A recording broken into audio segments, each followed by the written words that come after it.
together now. What's your vision?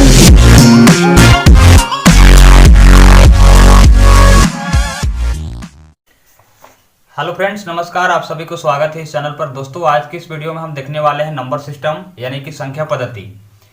दोस्तों, ये video जो है 6 क्लास से जितने भी 10th क्लास तक के बच्चे पढ़ते हैं और कंपटीटिव एग्जाम के बच्चे तैयारी कर रहे हैं, तो उन सभी के लिए ये वीडियो बहुत ही हेल्पफुल होने वाला है। इसीलिए वीडियो को बिना स्किप के पूरा देखिएगा। और यदि आप चैनल पर अगर नए हैं तो चैनल को सब्सक्राइब करके बेल आइकन को ऑन कर लीजिएगा, जिससे कि आपका नोटिफिकेशन सबसे पहले चला जाएगा। जैसे ही दोस्तों वीडियो हम अपलोड करेंगे उसका नोटिफिकेशन आप तक मिल जाएगा, ठीक है। और दोस्तों, यदि वीडियो पसंद आता हो तो अपने दोस्तों के पास भी शेयर कर दीजिएगा। जैसे कि आप लोग का पता होगा कि अभी चल रहा है लॉकडाउन, और जितने भी बच्चे स्कूल जाते थे, कोचिंग जाते थे, उन सभी बच्चे का जो पढ़ाई है अभी लॉस हो चुका है। इसीलिए हमने सोचा कि यूट्यूब चैनल के माध्यम से उन बच्चों का जिसके पास 4G का मोबाइल है, उस मोबाइल का गलत यूज ना करके पढ़ाई में उसका यूज कर सके। तो हमने एक यूट्यूब चैनल के माध्यम से वीडियो डेली अपलोड करने का कोशिश करेंगे। दोस्तों, अभी मेरे पास समय बहुत कम है, तो कोशिश करेंगे कि एक वीडियो डेली छोटे बच्चे के लिए और जो कम्पिटिटिव एग्जाम तैयारी कर रहे हैं उन सभी के लिए एक ना एक वीडियो हम डेली अपलोड करने का कोशिश करेंगे। दोस्तों, यदि आप वीडियो पसंद करते हैं तो वीडियो को आगे भी शेयर कर दीजिएगा, और चैनल को तो सब्सक्राइब कर ही लिए होंगे दोस्तों, ऐसा मैं उम्मीद करता हूं। चलिए दोस्तों, आज के वीडियो स्टार्ट करते हैं। चलिए दोस्तों, स्टार्ट करते हैं। सबसे पहले एक लाइन खींच लेंगे इस तरह से, ठीक है। सीधा लाइन खींचेंगे, यहाँ 0 देंगे, 1 2 3 4, 1 2 3 4। इधर और जा सकते हैं, डॉट डॉट डॉट कर देते हैं और इन्फिनेटिव का चिन्ह लगा देते हैं, ठीक है। इधर भी 1 2 3 4 और जा सकते हैं, लेकिन डॉट डॉट दे देते हैं और इन्फिनेटिव का चिन्ह लगा देते हैं। इधर जितना भी होगा सब माइनस में होगा, -1 -2 -3 -4 और भी जा सकता है, यानी अनंत तक जा सकता है, ठीक है। अब यहाँ पे सबसे पहले हम लोग चीज पढ़ेंगे प्राकृत संख्या।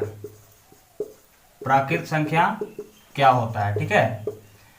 तो देखिए, यहाँ से जितना भी नंबर इधर चला जाएगा, ठीक है, 0 के छोड़ा करके 1 2 3 4 5 6 7 जितना भी संख्या उधर है वो सभी क्या होता है, प्राकृत संख्या होता है। तो आप लिख सकते हैं कि प्राकृत संख्या वह संख्या होता है जो 0 से नहीं 1 से शुरू होता है, ठीक है। वह संख्या जो 1 से शुरू होता है उसको हम लोग क्या कहेंगे, प्राकृत संख्या कहेंगे, ठीक है। इसके बाद हम लोग पढ़ेंगे पूर्ण संख्या। क्या पढ़ेंगे, पूर्ण संख्या। पूर्ण संख्या क्या होता है, तो इसमें अगर हम 0 शामिल कर लें, ठीक है, 0 1 2 3 4 5 6 7 8 9 10 11 12 जितना भी उधर संख्या है उसमें अगर हम 0 शामिल कर लेते हैं तो क्या हो जाएगा, हमारा पूर्ण संख्या हो जाएगा। तो इसको लिख सकते हैं कि वह संख्या जो 0 से स्टार्ट होता है, वह संख्या जो 0 से शुरू होता है उसको क्या कहेंगे, पूर्ण संख्या कहेंगे, ठीक है। इसके बाद हम लोग पढ़ेंगे पूर्णांक संख्या। क्या पढ़ेंगे, पूर्णांक संख्या। पूर्णांक संख्या क्या होता है, तो इन सभी को अगर एक साथ मिला देंगे, ठीक है, जितने भी इधर माइनस में है और उधर प्लस में है और 0 भी है, तो इन तीनों चीज को अगर हम नेगेटिव और पॉजिटिव और ये 0 तीनों का अगर एक साथ मिला देंगे तो वो क्या हो जाएगा, पूर्णांक संख्या हो जाएगा। तो इसको अगर लिख सकते हैं, इसको लिख सकते हैं कि ऋणात्मक और धनात्मक और 0 तीनों का अगर एक साथ मिला देंगे तो वो क्या हो जाएगा, पूर्णांक संख्या हो जाएगा, ठीक है। पूर्णांक संख्या क्या होता है, तो इसमें ऋणात्मक भी होता है, धनात्मक भी होता है। ऋणात्मक का मतलब माइनस वाला जितने भी चिन्ह होते हैं वो सभी ऋणात्मक होते हैं, और प्लस वाले जितने भी चिन्ह होते हैं वो धनात्मक होते हैं, और 0 ये तीनों का अगर एक साथ मिला देंगे तो क्या हो जाएगा, हमारा पूर्णांक संख्या हो जाएगा, ठीक है। चलिए, इसके बाद हम लोग पढ़ेंगे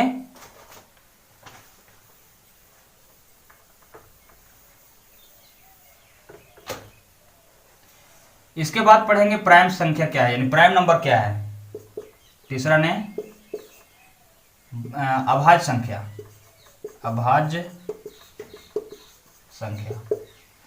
अभाज्य संख्या क्या होता है दोस्तों, तो जिसमें स्वयं या एक के अलावा दूसरे से भागा नहीं लगे उसको क्या कहेंगे, अभाज्य संख्या कहते हैं, ठीक है। जैसे हो गया 2 3 और क्या हो जाएगा, 5 हो जाएगा, 7 हो जाएगा, 11 हो जाएगा, 9 नहीं होगा, 9 नहीं होगा क्योंकि 9 जो है 3 से डिवाइड है, ठीक है, तो 9 नहीं होगा। यानी वह संख्या जो एक और खुद से भागा लगे दूसरे संख्या से भागा नहीं लगे तो उसको क्या कहेंगे, अभाज्य संख्या कहते हैं। ठीक है, इसको इंग्लिश में बोलेंगे प्राइम नंबर कहेंगे। और भी हो सकता है, इधर 13 हो सकता है, 17 होगा, डॉट डॉट डॉट और हो सकता है। ठीक है, 1 से अगर 100 तक अगर कुछ पूछेगा कि 1 से 100 तक कितनी अभाज्य संख्या है, तो याद रखिएगा 1 से 100 तक 25 संख्या है। ठीक है, कितना संख्या है, 25 संख्या है ना, याद रखिएगा इसको। चलिए, इसके बाद हम लोग पढ़ेंगे भाज्य संख्या क्या होता है। ठीक है, इसके बाद हम लोग 5वां पढ़ेंगे ना, भाज्य संख्या क्या होता है, भाज्य संख्या क्या होता है। तो भाज्य संख्या क्या होता है, आप लोग का पता होगा कि भाज्य मतलब भागा, यानी जिसमें जो अभाज्य संख्या नहीं है उसको हम लोग भाज्य संख्या कहते हैं। जैसे जितने भी था, 2 था, 3 था, 5 था, 7 था, 9 था, सॉरी 9 नहीं 11 था, इन सभी संख्या को छोड़ करके जितने भी संख्या हैं, जैसे हो गया 4, 6, 8, 10, 9 भी हो गया यहाँ पे, 9, 10, 12, 15, ये सभी कितने, ये सभी क्या संख्या है, तो ये सभी भाज्य संख्या है। ठीक है, याद रहेगा। तो भाज्य संख्या वह संख्या है जिसमें भागा लग सके, कोई भी संख्या से भागा लग सके, खुद से भी भागा लग सके और 1 से भी, 2 से भी, 3 से भी, ये सभी संख्या से भाग लग सके, उसको क्या कहेंगे, भाज्य संख्या कहेंगे। ठीक है, समझ में आ गया। इसके बाद हम लोग पढ़ेंगे सह अभाज्य संख्या क्या होता है। ठीक है, इसके बाद क्या पढ़ेंगे, सह अभाज्य संख्या, सह अभाज्य संख्या क्या होता है। ठीक है, तो सह अभाज्य संख्या क्या होता है दोस्तों, तो सह अभाज्य संख्या जिसका HCF 1 हो, जिसका HCF का मतलब होता है महत्तम समावर्तक। ठीक है, HCF 1 हो, उसे क्या कहेंगे, उसे सह अभाज्य संख्या कहेंगे, सह अभाज्य संख्या कहते हैं। ठीक है, जैसे 3 और 4 एक सह अभाज्य संख्या है। अगर 3 को, अगर हम 3 और 4 का HCF निकालेंगे तो कितना आ जाएगा, 3 एकम 3, इधर लिख देते हैं दोस्तों, 3 से अगर डिवाइड करेंगे 4 में, ठीक है, तो 3 एकम 3 हो जाएगा, बचेगा 1, 1 से भागा देंगे 3 में तो कितना निकल जाएगा, 1 3 3 यानी कट जाएगा, तो हमारा HCF क्या हो जाएगा, 1 हो जाएगा। तो वह संख्या जिसका HCF 1 हो उसको क्या कहते हैं, उसको हम लोग सह अभाज्य संख्या कहते हैं, याद रहेगा। इसके बाद हम लोग पढ़ेंगे परिमेय संख्या क्या है। इसके बाद क्या पढ़ेंगे, परिमेय संख्या क्या है, परिमेय संख्या क्या है। ठीक है, तो परिमेय संख्या क्या है दोस्तों, तो याद रखिएगा जिस संख्या को P के बटा में Q के रूप में लिखा जाए उसे हम क्या कहते हैं, परिमेय संख्या कहते हैं। उसे क्या कहते हैं, परिमेय संख्या कहते हैं। ठीक है, जैसे हो गया 2, 3, 4, जितने भी संख्या है, 1 भी हो सकता है। ठीक है, 4/3, 5/10, कुछ भी लिख सकते हैं यहाँ पे, यानी जो बटा में रहे। अब दोस्तों देखिए, आप लोग का एक सवाल होगा कि 2 भी प्राकृत संख्या है, ये तो P के बटा में Q के रूप में नहीं दिख रहा है, तो ये दिख रहा है, ये इसमें 1 जो है ये छिपा हुआ है, यानी P के स्थान पर क्या हो जाएगा, 2 हो जाएगा और Q के स्थान पर क्या आ जाएगा, 1 आ जाएगा। तो इसको हम P के बटा में Q के रूप में लिख सकते हैं। ठीक है, तो वह संख्या जो P के बटा में Q के रूप में लिखा जाए उसको क्या कहेंगे, परिमेय संख्या कहेंगे। इसके बाद हम लोग पढ़ेंगे अपरिमेय संख्या क्या है। इसके बाद क्या पढ़ेंगे, अपरिमेय संख्या क्या है। अपरिमेय संख्या क्या है, अपरिमेय संख्या क्या है। ठीक है, तो अपरिमेय संख्या क्या होता है, जिसको P के बटा में Q के रूप में नहीं लिखा जाए उसको क्या कहेंगे, अपरिमेय संख्या कहते हैं। समझ में आ गया। जैसे हो गया √3, √5, अब यहाँ पे √16 क्या है, परिमेय संख्या है कि अपरिमेय संख्या है, तो यह एक परिमेय संख्या है क्योंकि √16 को हम 4 लिख सकते हैं। ठीक है, √16 का मान कितना आता है, 4 आता है, तो ये अपरिमेय संख्या नहीं है। जिसका वर्गमूल नहीं निकलता है वही अपरिमेय संख्या होता है। ठीक है, समझ में आ गया। इसके बाद √6 भी लिख सकते हैं, √6 भी हो सकता है, तो ये जितना भी है वो अपरिमेय संख्या कहलाता है। समझ में आ गया दोस्तों। इसके बाद हम लोग क्या पढ़ेंगे, इसके बाद हम लोग पढ़ लेते हैं विभाज्यता रूल। विभाज्यता रूल यानी नियम कि 2 से किस संख्या में विभाज्य हो सकता है, 3 से कौन सा संख्या भाग लग सकता है, 4 से कौन सा संख्या भाग लग सकता है, 5 से, इस तरह 6 से किस संख्या में विभाज्य हो सकता है। तो इस तरह से हम लोग पढ़ लेते हैं विभाज्यता नियम। तो सबसे पहले पढ़ेंगे 2 से विभाज्यता का रूल। सबसे पहले हम लोग क्या पढ़ेंगे, 2 से। तो 2 से विभाज्य का रूल है,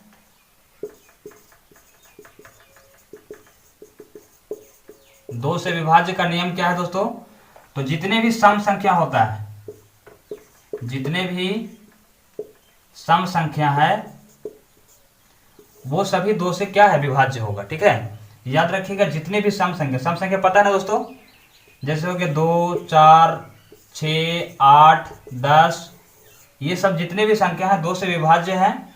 तो ये होता है 2 से विभाज्य का रूल कि जितने भी सम संख्या होता है 2 से विभाज्य होता है। ठीक है, इसके बाद हम लोग पढ़ेंगे 3 से विभाज्य का नियम। 3 से विभाज्यता का नियम, या विभाज्य संख्या लिख सकते हैं, विभाज्य संख्या। ठीक है, तो 3 से कौन कौन संख्या विभाज्य होता है दोस्तों, तो याद रखिएगा, सम ऑफ ऑल डिजिट, हिंदी में लिखते हैं दोस्तों, सभी संख्या का योग, सभी संख्या का योग करने पर 3 का टेबल में आ जाता है या 3 से विभाज्य हो जाता है, 3 से विभाज्य हो जाता है, तो वह पूरे संख्या 3 से विभाज्य होगा, समझ में आ गया। जैसे एग्जांपल लेते हैं, एग्जांपल इधर लेते हैं दोस्तों, जैसे हो गया ये बड़ा संख्या है, तो हम कैसे पता कर लेंगे कि 3 से विभाज्य हो जाएगा। ठीक है, तो इसके लिए सभी को जोड़ दीजिए, 3 और 2 कितना आ जाएगा, 5, 4, 9, 9, 3, 12, 12 और 6, 18, कितना आ गया, सभी का सम कितना हो गया, 18। अब इन सभी संख्या का सम कितना हो गया, 18। 3 का टेबल में आता है ना 18, तो 3 का टेबल में 18 आता है, तो ये पूरा संख्या क्या हो जाएगा, 3 से विभाज्य हो जाएगा। समझ में आ गया। इसी तरह से एक संख्या और ले लेते हैं, 36, 45, 63, इसको हम जांच कर लेते हैं कि 3 से विभाज्य होगा कि नहीं होगा। तो सभी का जोड़ दीजिए, 6, 3, 9, 4, 13, 13 और 5 कितना आ जाएगा, 18, 18 और 6, 24 और 3, 27 आ जा रहा है। ठीक है, तो 3 का टेबल में 27 आता है, तो ये संख्या क्या हो जाएगा, 3 से विभाज्य हो जाएगा। समझ में आ गया। इसके बाद हम लोग पढ़ेंगे 4 से विभाज्य का नियम। क्या पढ़ेंगे, 4 से विभाज्य का नियम लिख लेते हैं, 4 से विभाज्य का नियम। ठीक है दोस्तों, राइटिंग पर नहीं जाइएगा दोस्तों, राइटिंग तो मेरा खराब है। ठीक है, 4 से विभाज्य का नियम क्या होता है कि इकाई संख्या और दहाई संख्या को उठाना है। ठीक है, जैसे मान लीजिए कि एक संख्या लेते हैं, जैसे ये संख्या है। ठीक है, ये 2 संख्या उठाइए, है ना, और इसको 4 से डिवाइड कीजिए। तो 2 संख्या उठाने के बाद 4 से क्या करना है, डिवाइड करना है। तो डिवाइड कर देते हैं दोस्तों, यानी भाग देते हैं, तो कितना आ जाएगा, 4 एकम 4, बचेगा 2, 4 छक 24, कट जाएगा। तो इकाई संख्या और दहाई संख्या उठाने के बाद किसी भी नंबर में इकाई और दहाई संख्या 2 को उठाने के बाद अगर वो 4 से डिवाइड हो जा रहा है, पूरा कट जा रहा है, यहाँ कट जा रहा है ना, तो कट जा रहा है, तो क्या होगा, 4 से पूरा संख्या क्या हो जाएगा, विभाज्य हो जाएगा। जैसे एक बड़ा संख्या लेते हैं दोस्तों, बड़ा संख्या ले लेते हैं, कौन सा संख्या ले लें, जैसे ले लेते हैं यहाँ पे ये संख्या ले लेते हैं, और बड़ा ले लेते हैं,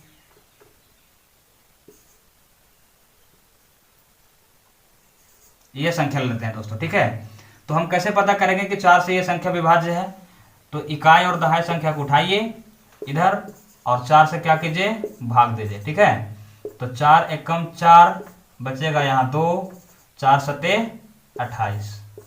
समझ में आ गया? तो ये कट जाएगा हमारा पूरा। अब ये 4 से पूरा डिवाइड हो गया तो ये पूरा संख्या क्या हो जाएगा, 4 से डिवाइड हो जाएगा। समझ में आ गया? इसके बाद हम लोग पढ़ेंगे 5 से विभाज्य का नियम। क्या पढ़ेंगे? 5 से विभाज्य का नियम लिखेंगे। 5 से विभाज्य का नियम। ठीक है दोस्तों? तो 5 से विभाज्य का नियम क्या होता है कि कोई भी संख्या में दो चीज देखना है। ठीक है? इकाई स्थान पर 0 रहेगा या 5 रहेगा। इकाई स्थान पर लिख सकते हैं यहाँ पे, इकाई स्थान पर 0 या 5 रहे, 0 या 5 रहे तो वह संख्या क्या हो जाएगा, पूरा पूरा 5 से विभाज्य होगा। ठीक है? पूरा पूरा 5 से विभाज्य होगा। समझ में आ गया? इसके बाद जैसे एक संख्या लेते हैं दोस्तों, ये संख्या है। ठीक है? तो यहाँ 0 आ गया तो पूरा 5 से विभाज्य होगा। एक संख्या और लेते हैं कोई, यहाँ पे 5 आ गया तो ये भी संख्या 5 से विभाज्य हो जाएगा। तो ये तो आसान है, उतना कोई भारी नहीं है इसमें। इसके बाद पढ़ेंगे 6 से विभाज्य का नियम। क्या लिखेंगे? 6 से विभाज्य का नियम। 6 से विभाज्य का नियम। तो 6 से कौन कौन संख्या विभाज्य होगा दोस्तों? तो 6 को क्या करना है, 2 टुकड़ा करना है। ठीक है? इसको 2 टुकड़ा करेंगे तो क्या हो जाएगा, 2 और 3 हो जाएगा। 2 3 को गुना करने पर क्या आ रहा है, 6 आ रहा है। तो वह संख्या जो 2 और 3 दोनों से विभाज्य हो, लिख सकते हैं वहां पे कि 2 और 3, 2 और 3 दोनों से विभाज्य संख्या, दोनों से विभाज्य संख्या, विभाज्य संख्या 6 से विभाज्य होगा। 6 से क्या होगा, विभाज्य होगा। ठीक है? तो याद रखिएगा 2 और 3 से दोनों से अगर विभाज्य होगा तो 6 से विभाज्य होगा। जैसे 24 2 से भी विभाज्य है क्योंकि यहाँ सम है, और 3 से विभाज्य है क्योंकि 4 और 2 6 आ रहा है। ठीक है? तो ये 2 और 3 दोनों से विभाज्य है तो ये 6 से भी विभाज्य होगा। समझ में आ गया? इसके बाद हम लोग पढ़ेंगे 7 से विभाज्य का नियम। क्या पढ़ेंगे? 7 से विभाज्य का नियम। विभाज्य का नियम। 7 से विभाज्य का नियम क्या है दोस्तों कि कोई भी संख्या 6 बार रिपीट करता है। जैसे मान लीजिए कि 2 2, याद रखिएगा कोई भी संख्या 6 बार रिपीट करे, 6 बार या 12 बार या 18 बार या 24 बार, इस तरह से, यानी 6 का डिफरेंस होना चाहिए बीच में। ठीक है? तो कोई भी संख्या 6 बार रिपीट करे या 12 बार रिपीट करे या 18 बार रिपीट करे तो वो संख्या क्या होगा, 7 से विभाज्य हो जाएगा। 7 से विभाज्य होगा, विभाज्य होगा। ठीक है? जैसे लेते हैं 2 2 2 2 2, 6 बार हो गया। ये पूरा संख्या क्या है, 7 से विभाज्य है। चेक भी कर सकते हैं, यहाँ 7 या 21 हो जा रहा है, 1 बज रहा है, यहाँ पे 1 चला जाएगा यहाँ पे तो क्या आ जाएगा, 12 है ना। तो 7 एकम 7, यहाँ निकलेगा 5, 52 हो गया। 7 सत्ते 49, निकलेगा 3, 32 हो गया। 7 चौके 28, कितना निकल जाएगा, 28 और 4 32, यहाँ पे 4 आ जाएगा तो 4 यानी 42 हो गया। 7 छक 42 यानी 7 से क्या हो जाएगा, विभाज्य हो जाएगा। तो याद रखिएगा कोई भी संख्या 6 बार रिपीट करे या 12 बार रिपीट करे या 18 बार रिपीट करे या 24 बार रिपीट करे तो वो संख्या पूरा 7 से विभाज्य होगा। अब दोस्तों अब यहाँ पे कोई संख्या 6 बार रिपीट नहीं करे तो क्या होगा, वो 7 से विभाज्य होगा कि नहीं होगा। जैसे मान ले जाए कि यहाँ पे एक संख्या लेते हैं, ये संख्या 6 बार रिपीट नहीं कर रहा है तो ये क्या है, 7 से विभाज्य है। लेकिन इसका एक अलग रूल है दोस्तों, याद रखिएगा। इसका इकाई संख्या से क्या करना है, 5 इकाई संख्या में 5 से गुना करना है। ठीक है? इकाई संख्या को क्या करना है, 5 से गुना करना है। इकाई संख्या को 5 से गुना करेंगे तो कितना आ जाएगा, 35। बचे हुए दो संख्या जो रहेगा, बचे हुए जो भी इधर पीछे जो संख्या रहेगा उसमें क्या करना है, ऐड कर देना है। कितना आ जाएगा, 9 5 14, 4 3 7 और 1 8 हो जाएगा। अब ये 7 से हो जा रहा है ना विभाज्य, जैसे 7 से अगर डिवाइड करेंगे तो क्या आ रहा है, 7 से 7 एकम 7, 1 बचेगा 14, 7 एकम 7, सॉरी 7 दूनी 14, कट जा रहा है ना दोस्तों। तो ये संख्या क्या हो जा रहा है, 7 से विभाज्य हो जा रहा है। ठीक है, तो याद रखिएगा इकाई संख्या को 5 से गुना करने पर, इकाई संख्या को 5 से गुना करने पर जो गुणनफल आता है उसको क्या करना है, पीछे वाला संख्या में ऐड कर देना है, और ऐड करने के बाद देखना है कि 7 से वह संख्या विभाज्य है कि नहीं है। अगर 7 से विभाज्य होगा तो क्या होगा, वो पूरा संख्या 7 से विभाज्य हो जाएगा। ठीक है, जैसे एक बड़ा संख्या लेते हैं दोस्तों, क्या ले लें, 49 63 84। ठीक है, तो ये हमारा एक संख्या है, इसको क्या करते हैं, 5 से गुना करते हैं। तो 5 से गुना करने के बाद क्या आ जा रहा है, यहाँ पे 20 आ जा रहा है। ठीक है,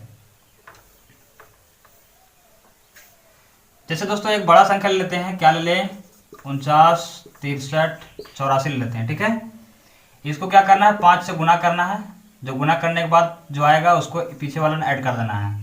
तो कितना आ जाएगा, कितना आ जा रहा है दोस्तों,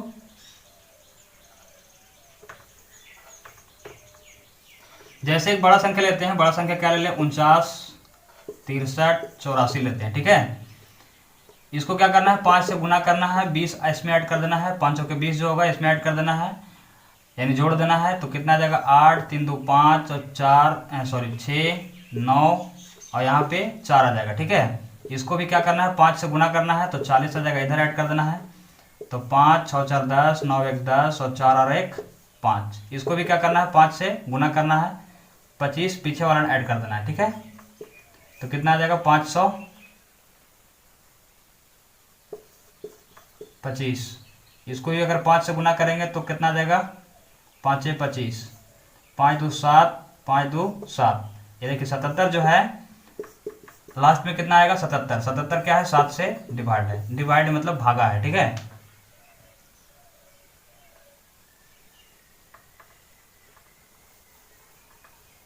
दोस्तों इसको अगर हम 5 से गुना करेंगे तो कितना आ जाएगा, 25, 25 इसमें ऐड कर देंगे तो क्या हो जाएगा, 5 2 7, 5 2 7, यानी 77 आ गया। तो 77 क्या है, 7 से डिवाइड है ना, तो ये पूरा संख्या जो है क्या होगा, 7 से भागा लग जाएगा। ठीक है, इसके बाद दोस्तों आगे पढ़ेंगे हम लोग, आगे पढ़ेंगे 8 से विभाज्य का रूल। 8 से विभाज्य का रूल, विभाज्य का नियम। ठीक है, तो कोई भी संख्या लेते हैं, जैसे मान लिया जाए कि ये 86 हो गया और यहाँ पे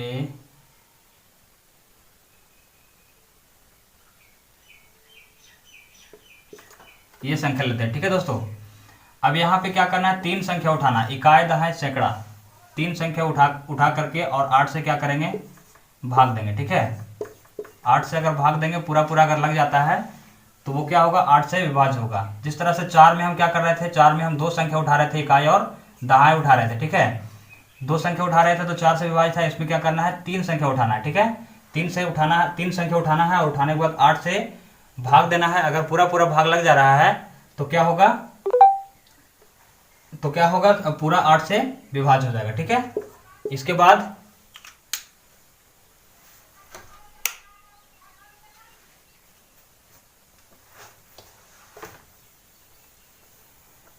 हम लोग पढ़ेंगे 9 से विभाज्य का नियम। 9 से विभाज्य का नियम, विभाज्य का नियम।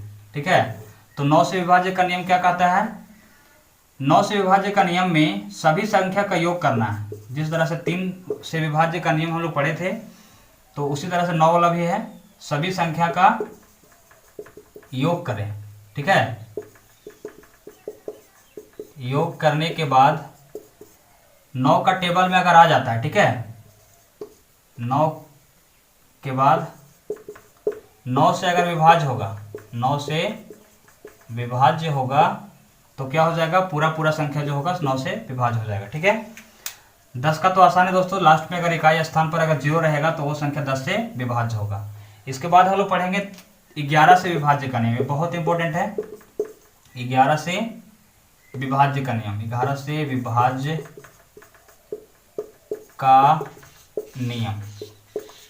ठीक है, तो 11 से विभाज्य का नियम में क्या करना है कि सम स्थान का योग, ठीक है, सम स्थान का योग और विषम स्थान का योग का अंतर 0 अगर हो, क्या हो, 0 हो तो 11 से वह संख्या विभाज्य होगा। समझ में आ गया? नहीं समझ में आया? एक एग्जांपल लेते हैं, जैसे एग्जांपल लेते हैं इधर,